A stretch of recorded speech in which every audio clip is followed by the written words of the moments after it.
Hey, Friendo, Steve here. And Larson. And on today's Going In Raw news brief, the WWE wants how many people at WrestleMania? Kenny Omega talks the Revolution Pyro Botch. We give you our Impact Sacrifice predictions. We recap NXT UK, and we preview Smackdown.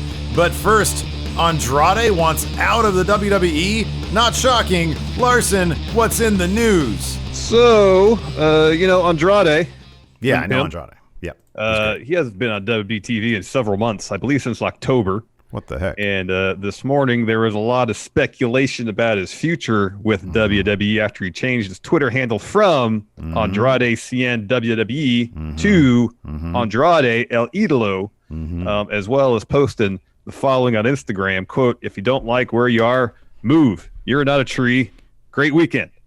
What a great, number one, what a great phrase. And he's roaming through the neighborhood in his sick denim jacket, matching denim ripped jeans, some awesome looking imported boots, and a pretty sick gold chain with some matching gold, like a giant ring, a nice Rolex, and some flashy sunglasses, just rolling down the neighborhood. They got a lot of conversation going on the Twitters, and then Wrestling Inc. reported, quote, "Andrade asked for his release while at the Raw taping this past Monday night. There is no word yet on if the release will be granted. Andrade is still listed as a member of the WWE Raw roster as of this writing." You got him. You got Aleister Black. The two of many NXT call-ups, world of potential. Just skilled, talented, off the charts levels of talent, in ring, on the mic, presence, charisma that they have done absolutely nothing with for whatever reason. It's garbage, and it's a bummer because especially in the case of Andrade, like Aleister Black, dude could be a huge star and can make a ton of money for your company. Yeah, they just don't do anything with him. You know what's funny? Is that when you talk about NXT having basically Triple H knows one form of babyface, and that's generic badass. Raw and SmackDown, they don't have that at all. There are no I'm just regular straight MMA guy. Like they bring in a guy like Riddle. What do? They turn him into a clown act. Sheamus is a badass, but he's the Celtic Warrior. He's got. I mean, the closest thing to face badass is Drew. Yeah, but I don't know. He's even kind of over the. He's not like generic. He's not like just I want to be MMA guy, which is so much of what NXT is. And Andrade, more Aleister Black. Especially if you look at his little workout videos in his garage on his Instagram that he used to post. He's kind of, I think, on Dark since then. It's a lot of that. You have none of those on Raw or SmackDown. Just do that. So yeah, I don't know. You got two of these awesome wrestlers, awesome personalities, huge success. You've seen the blueprint in NXT, and it is mind-boggling that they don't do anything with either of these guys. Hopefully they end up landing somewhere. I mean, I don't know, have them invade NXT as some sort of, I don't know, the opposite of Retribution. The faction. It's a group of, rather than someone who feel like they've been passed over, looked over, trying to make a name, say, oh, we had a great success in NXT. They're not letting us come back to where we were most successful. We're just going to do it anyways. Yeah, that's good. That's mind-boggling. Also, what's mind-boggling, WWE thinking that they can put on some super spreader events coming April. Following the announcements this past Monday that tickets for WrestleMania 37 were going on sale this upcoming Tuesday, March 16th. The next question about this year's Showcase of the Immortals was, how many fans were going to be there? In this week's Wrestling Observer newsletter, Dave Meltzer may have the answer, and it's astronomical. He said this: a few months ago, the hope, now keep in mind, for context sake, the Super Bowl had 25,000. 22, thank you. 30% of the venue's capacity. He said this: a few months ago, the hope was to put 30,000 in the stadium, but based on a meeting this past week, it looks like the goal now is 45,000 each night. On March 10th, the city of Tampa had a meeting with some local hotels, and the hotels were told that WWE is pushing to run Raymond James capacity on April 10th and 11th at 75% capacity. 75% capacity. The capacity for WrestleMania with the stage would have been 60,000, which is where the 45,000 comes from.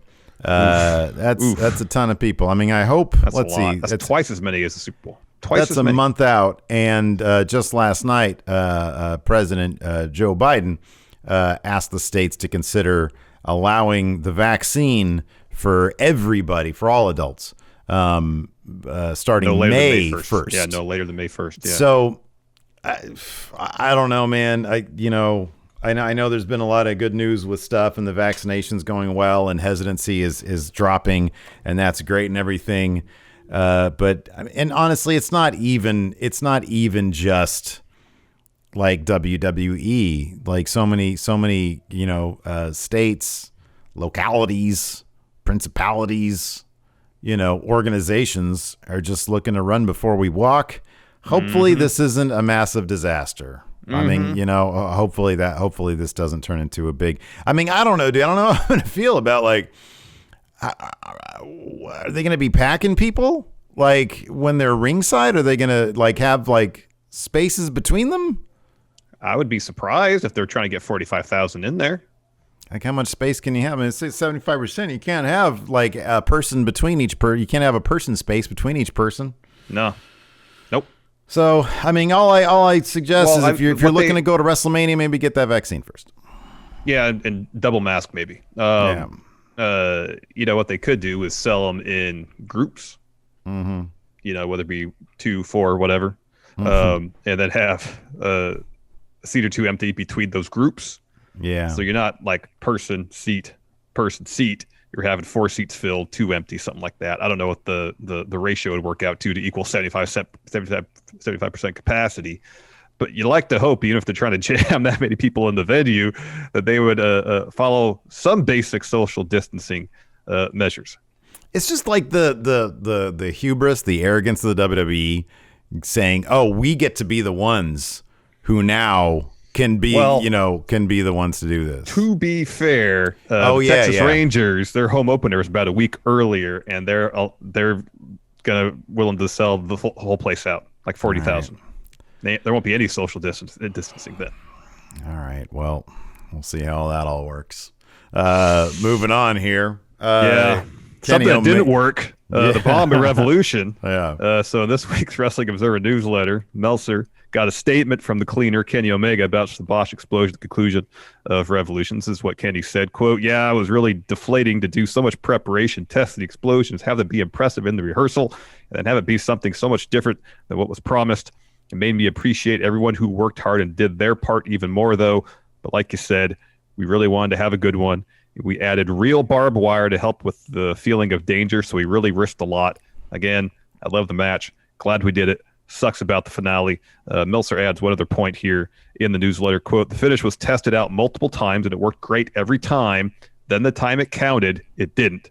Anyone who has dealt with Pyro knows there are duds, and the wrestlers didn't have the backup plan." Tested multiple times? I would have figured, I mean, this is just my pure speculation, that like testing would just cost a lot more money because like you're basically, you got to use the gunpowder. It would. It would. That's instead of just one explosive you have to make, it's 2, 3, or 4. Yeah, for sure. But I wonder if the pyro companies sort of account for that. They're like, well, yeah, we test them first. That's why you're paying X number of dollars for. I mean, do they say, hey, here's your packages. You can have, hope it works out with no testing, or then a little bit of an upgrade for more gunpowder. You get tested out a couple times. Yeah, maybe. I don't know. If we ever start a pyro company, we'll offer those packages. We'll look into that with this packages, whether you want just fly by the seat of your pants package, or and hope for the best, or hey, let's be prepared. But there's got to be in the fine print. Hey, duds happen. Duds happen. Sorry. Before we continue with our Impact Sacrifice predictions, I want to ask you guys to hit that subscribe button and leave us a comment below for engagement on YouTube.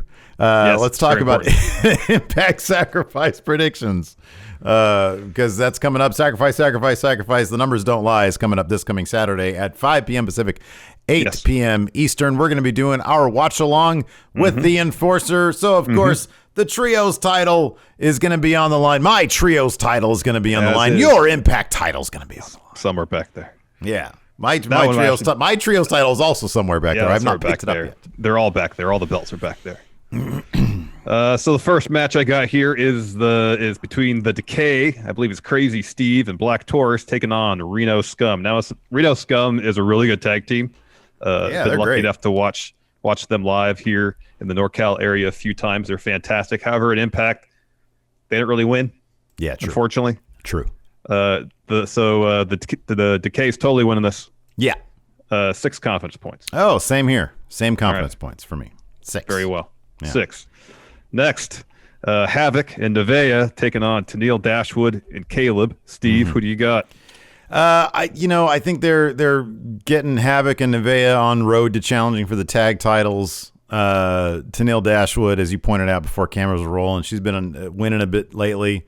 But come on, this has all the markings of what we saw kind of in NXT UK this week, which I'll get to in a bit, where Caleb Conley's going to eat this pin. Havoc and Nevaeh are going to win. And I have got 4 confidence points on this. Exact same. Okay. Exact same. Next, Chris Sabin and James Storm taking on Diener and the Confused Cowboy, Joe Doring. This is one of 3 matches that it could really go either way. Yeah.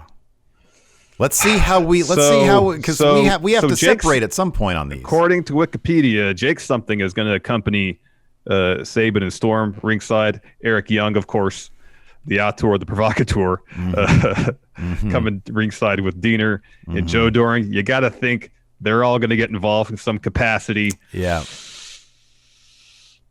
I'm going to go with Sabin and Storm. I really have no rationale behind it other than that's just what my gut is telling me. I only have 3 confidence points. Don't feel great about it, but that's where I'm leaning. Sabin and Storm.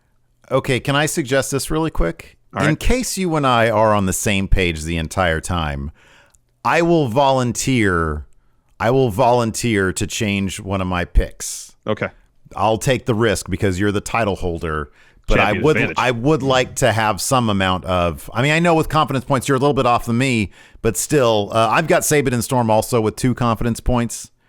So we're a little bit off on confidence points. Yeah. So I guess I guess if this goes the other way, then you'll be. I mean, there's no reason to believe that we're going to get all these right.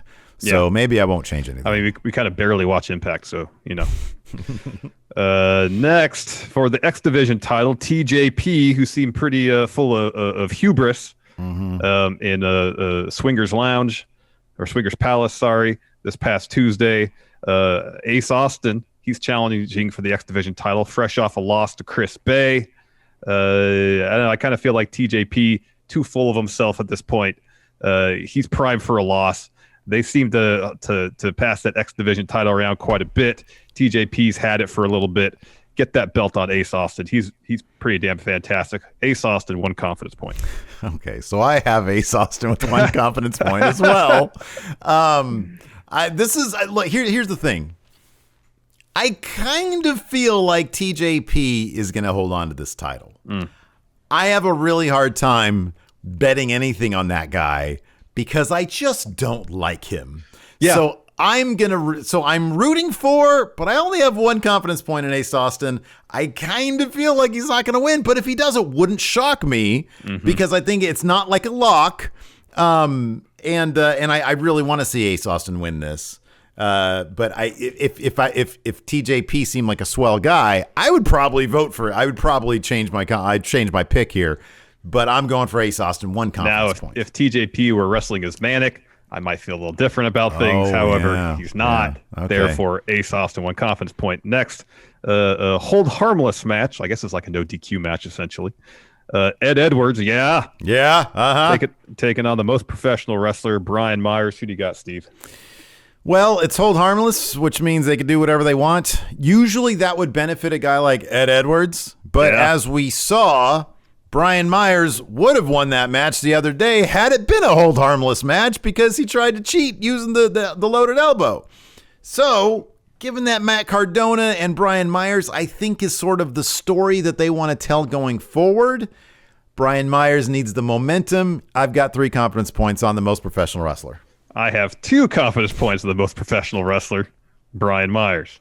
All All right. All right. All right. Next for the Knockouts tag titles, Tasha Steelz, Kiera Hogan taking on Jordynne Grace and Jazz.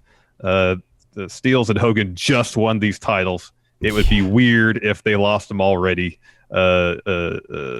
Jazz pinned Tasha Steelz last week on Impact.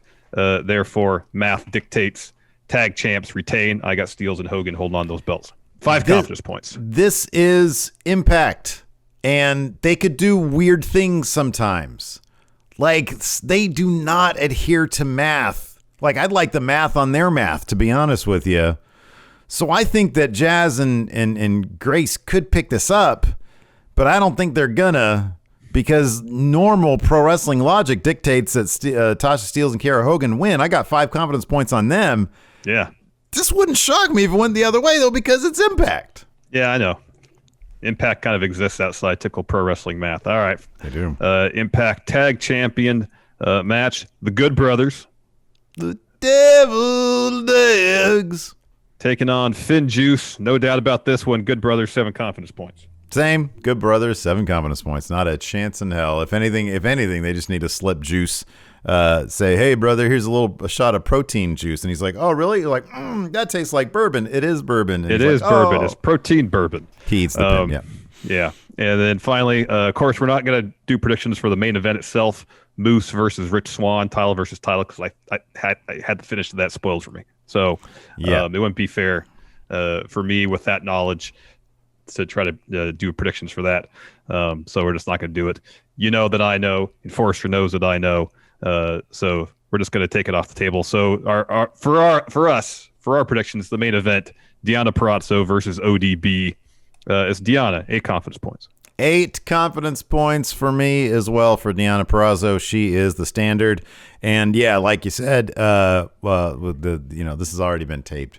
Like either of us literally could have looked at these results, but we're men of honor, Larson. I really hope the enforcer spoiled this for him, and he gets all of his perfect. He even has match finishes. He's like, hey guys, do I get extra credit if I get match finishes? It's like, I don't know, enforcer, but pretty damn impressed. Anyways, so yeah, hopefully he'll do a video for his Impact predictions as well. So that's going to be for the Trios title, and of course, between me and Larson, the Impact title is going to be on the line. Yeah, so dude, it looks like it's all going to come down to those Sabin Storm, Ace Austin. No, we both have that. Sabin Storm and Brian Myers in terms of if those matches don't go the way we think they're going to go. Do you want to roll the dice and change one of those? You know what? Yeah. I'll do it. We'll put the entire thing on. Diener and Joe Doring. Okay. Because I do feel like they're trying to make them into a big stable, into a big deal. Yeah. And Sabin Storm, for all the successes they've had lately, they're a thrown together tag team. So I legitimately have the lowest number of confidence points that doesn't involve the X Division title, because that's a principal bet. On this match, because I do feel like it could legitimately go either way. It could go either way. Put me down for Diener and Joe Doring so that we can make it a little bit more interesting here, but I am taking the risk here. Done. All right. Sounds good. All right. Thanks, everybody, for tuning in. We definitely appreciate it. Hold on. There's a... You want to talk NXT? Oh, man, that's right. I forgot. UK? I watched NXT. I'm not going to... Yeah, I can't stop now. I actually watched a good chunk of it, too, this morning. I didn't get a chance to finish it, but I watched a good chunk of it. Awesome. Very cool. All right. Well, let's talk about this, man. I'm glad that you watched a chunk of it, because you probably caught Tyler Bate versus Dave Mastiff. Yeah, that was good. In the Heritage Cup Heritage Rules match. I thought that was pretty good. Round 1, a friendly round with Mastiff trying to use his strength and Bate cleverly getting out of predicaments with his own strength. He's very deceptively, so he's got those trunks.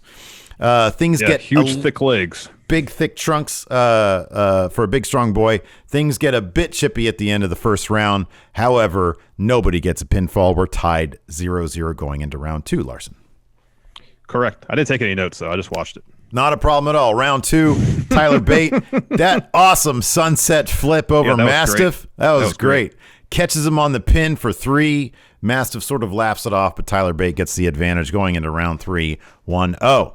Round 3 seeds them things getting a little chippier. They're trading some shots, which of course is to Mastiff's advantage. Yep. Bait gets a little bit reckless trying to outpower Mastiff. He gets him on his shoulders, but Mastiff is able to counter that into a crucifix pin for 3. We are tied 1-1. 1-1 heading to the fourth round. Fourth round, no we've got nothing. Nothing going on there. We got Tyler Bate trying for a head scissors. Mastiff catches him, give him a big power bomb for 2. On the outside, he throws Tyler around into the barricades quite a bit. Tyler barely beats the 10 count. Mastiff immediately goes for a big senton for 2, tries for a couple pins, but time runs out, and we're still tied going into round 5. Mastiff isn't fucking around here, though, Larson. He's got clubbing blows for Tyler Bate. Bate's on the ropes, metaphorically. He tries for a German suplex. Can't hit it. Instead, Mastiff throws him in the corner. Bate just collapses. Mastiff hits a German suplex, tries for a cannonball, but Bate counters with like a flipping heel kick. Bate gets Mastiff up and spins him around, gives him a hard right, goes up top and hits a twisting senton for 3 and the win. 2-1 for Tyler Bate. It's a fun match. Real fun. After that, we had Jack Morgan Webster and Mark and Andrews versus Williams and Jordan in a video hype package. After that, do you call him Jack Morgan Webster? Yeah, dude, because he's Jack now. So I call him Jack Morgan Webster. You know what he should do? Because his name is Flash Morgan Webster, his initials are FMW, he should become a new deathmatch guy. He should be like the Atsushi Onita of NXT UK. That'd be great.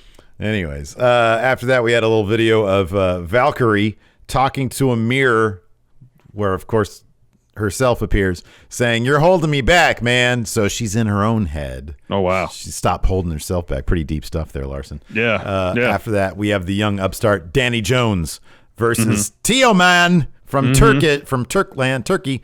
And, well, he's from Berlin. Oh, but he's of Turkish ancestry, I think, right? Correct, yes. Okay, right. So anyways, Danny Jones puts up a pretty decent fight. They trade some blows. Tio Man gives him a huge sliding punch to an already down Jones, takes control. He gets the win. He hits a double stomp to the back of Danny Jones and then follows that up with a crossface. Yep. And Danny Jones pretty quickly taps out. Yeah. After that, Zaya Brookside has basically trashed her hotel room. And so she gets Nina Samuels in to clean it up. And then Nina Samuels, after she hand washes some dishes because the dishwasher's going, she looks in there and she notices that there's only one dish. There's a bowl in there that she put. So, wow, what a piece of shit that Zaya Brookside is, Larson. Well, it's definitely pretty wasteful to run the dishwasher with only one dish in there. This was my favorite part. So Eddie Dennis, oh gosh. Eddie Dennis, of course, him being the manager for this band of misfits that he has, 2 men who I don't think can actually talk, Primate and Wild Boar. Of course, they lost in that street fight because Primate separated himself from the pack. Yeah. And Eddie Dennis, not happy about this. Very wonderfully filmed behind like a chain link fence. They're animals behind the fence, and Eddie Dennis is their animal keeper.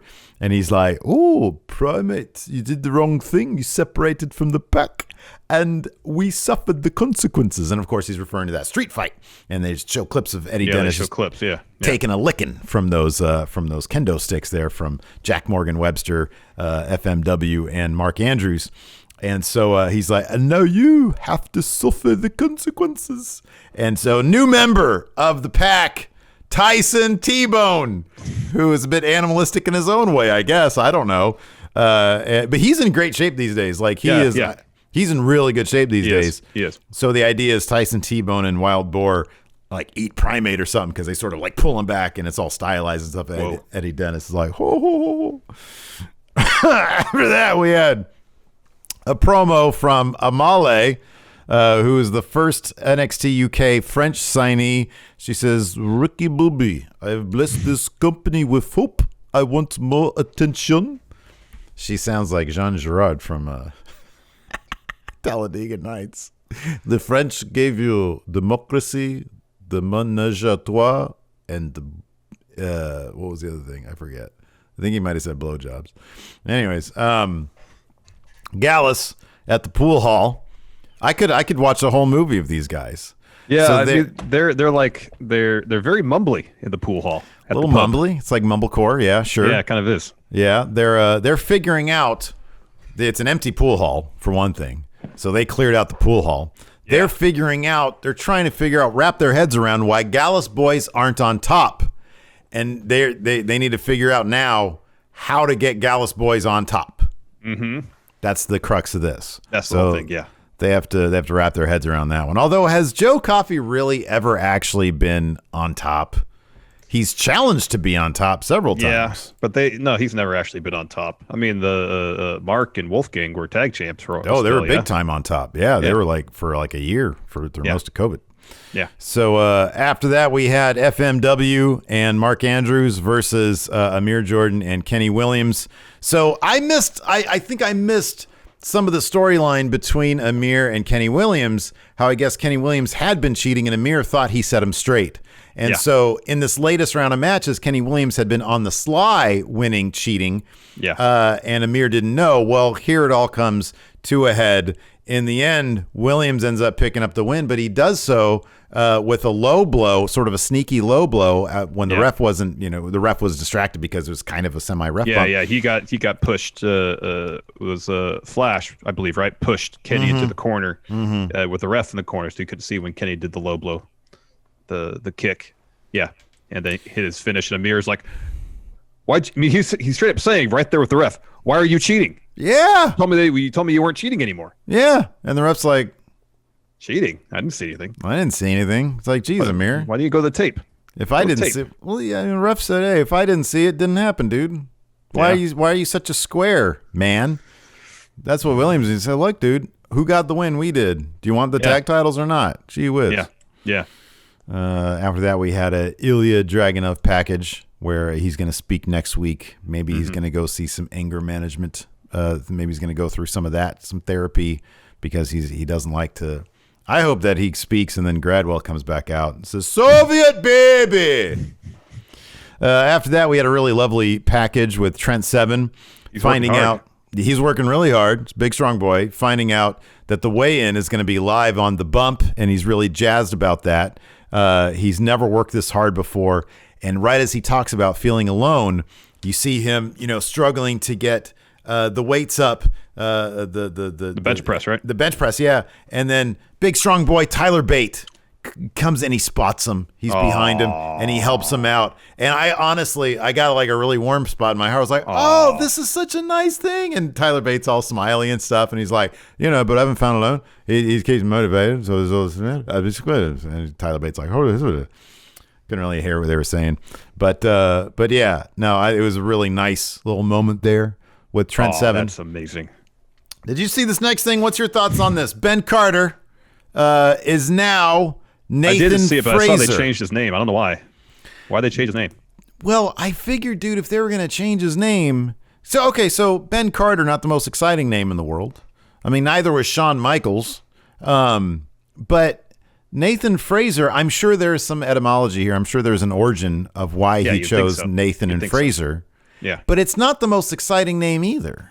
No. I mean, it has a Z in it, which is cool. Yeah, Z's are neat. But it doesn't really seem like Ben Carter sounds like a Michael Caine role. I know. Oh, get Carter, Ben Carter, Ben Carter. Well, your only job is to blow the bloody doors off. Yeah. So, but his new ring gear looks great. I mean, that is kind of a cool thing with WWE versus AEW. AEW, they probably just would have just had him keep on keeping on. At least with this, it's like maybe it's a way to establish, hey, the loss against Jordan Devlin, that was Ben Carter. This is now Nathan Fraser. This is reinvention now. Yes. Clean slate. Now I'm Calabac 2.0. Yeah. His ring gear does look much more professional than his other gear. Like it's instead of white, it's black, and it's like really high quality stuff. Has some cool like sort of logos on it. Oh, that's cool. So he looks like $1 million. He seems to be really into it. He says with a new attitude, there's a new name attitude. Or something like that. Yeah. He's got a new attitude. Huh? He's got an attitude. No longer fun loving. He has a new attitude. He's got a new attitude. Now he's going to be generic badass guy. He's like, I'm ready for NXT Prime. Speaking of which, Walter makes a statement next week. I wonder what he's going to say. Hey, old man Ciampa, you're only 25. How dare you? I don't know what he's going to say. Oh, no. After that, we had our main event, which was Jack Stars and Piper Niven versus Joseph Connors and Ginny in mixed tag action. I was kind of surprised. I figured that the Ginny and Joe Connors would get the pin on Jack Stars here, but I'm assuming this was so Piper Niven could directly get a pin over Joseph Connors, who's really been sticking it to her, calling her a commoner and rude things like that, because she ended up giving Connors in the end a Piper driver, and then she press slammed Stars onto Joe Connors to give him Jack Stars the pin here, which might be a first for him in NXT UK. That's cool. So it's cool for him. Good babyface win here. Maybe that means I don't know what it means. I mean, I think Piper's going to eventually get this win over Ginny when they have a singles match. So yeah, I don't know. It's good stuff though. Yeah, solid episode. Yeah. Check out NXT UK. It's fun. Yeah. We got a SmackDown tonight. 3 segments announced. First, Daniel Bryan and Roman Reigns Universal Championship contract signing for Fastlane. That'll be good. Yes. Well, I just talked a lot, so you talk about this. All right, fair enough. Bianca Belair and SmackDown Women's Champion Sasha Banks to appear on the KO show. That's very good. And then finally, Intercontinental Champion Big E returns. Oh, nice. Very good. All right. We get to hear him. I wonder what he's going to say about Apollo's new attitude. Yeah. Yeah. Anyways, that'll be interesting. Thanks for watching, everybody. Until next time, we'll talk to you later. Goodbye. Help support Going In Raw today by becoming a Friendo Club TV member. You'll get access to new bonus episodes every week, including Friendo Club Arcade, Live Power Rank, Vintage 10 for the Wins, and Ask Steven Larson. Get access to Friendo Club TV today by becoming a $5 and up patron at patreon.com/Steven Larson, by throwing us a sub at twitch.tv/Steven Larson, or by clicking join at youtube.com/Steven Larson.